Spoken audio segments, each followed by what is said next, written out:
China set itself the goal of eradicating poverty by 2020. But of course, as we just heard, the pandemic swept across the world. It also affected China. How did that impact China's efforts to lift people out of poverty? Well, actually, China has been planning for a very long time about poverty reduction. Actually, if you know about the whole story, China started the poverty alleviation ever since the reform and opening up at the end of the 1970s or early in the 1980s. Well, the country has been going through a lot of phases to try different strategies to pull people out of the poverty. And we have tried many methods. And right now, China has already paved out one of its successful road. We call it targeted poverty alleviation, which has been carried out ever since 2012, and it's been working quite well. We have adopted many methodologies like the entire village advancement strategy, or we have the resettlement for a better life, and also we have the local champion company plus the rural cooperative plus the household of the poor family.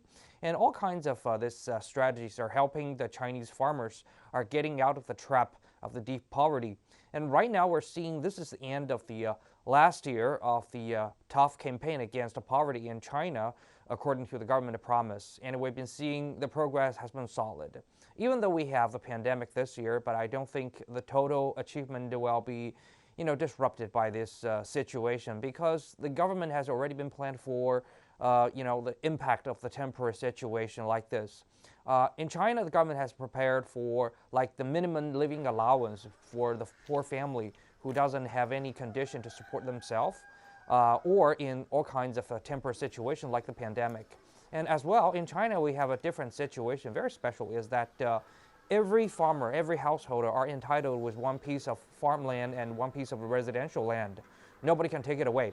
So when pandemic break out in the city and, the less densely populated rural area actually become the paradise, become an escape. People just came back to their rural home and plant food, and they can have enough food by themselves, and the government will give them minimum living allowance, some certain amount of cash, so they can just go through this pandemic well safely.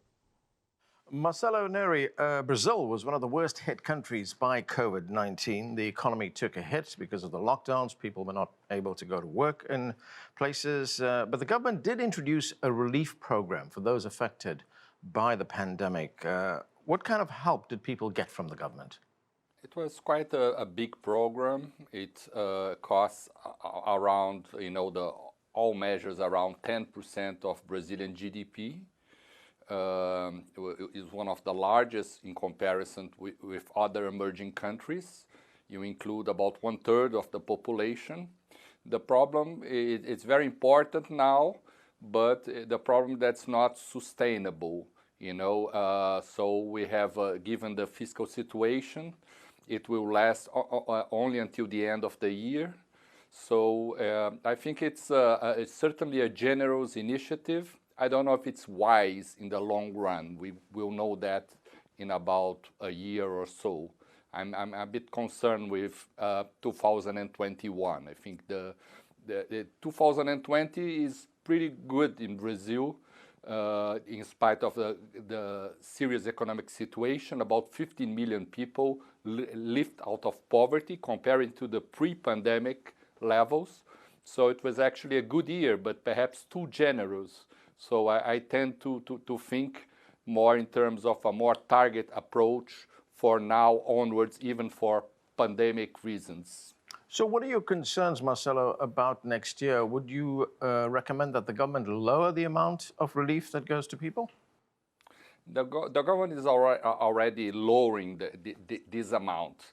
The problem is that Brazil is discussing a lot, as other countries, this universal basic income, which I don't think is a good solution in the Brazilian case, given that we have a lot of inequality. So a technology that distributes income from the rich to the poorest does a much better job. We can eradicate poverty at about 1/20 cost if it's perfectly targeted. So Brazil, I don't think, is the country to do something, across the board. We have technology, we have Bolsa Família, which is a conditional cash transfer. It costs, just 0.5% of GDP, So I think we should try to build from that onward.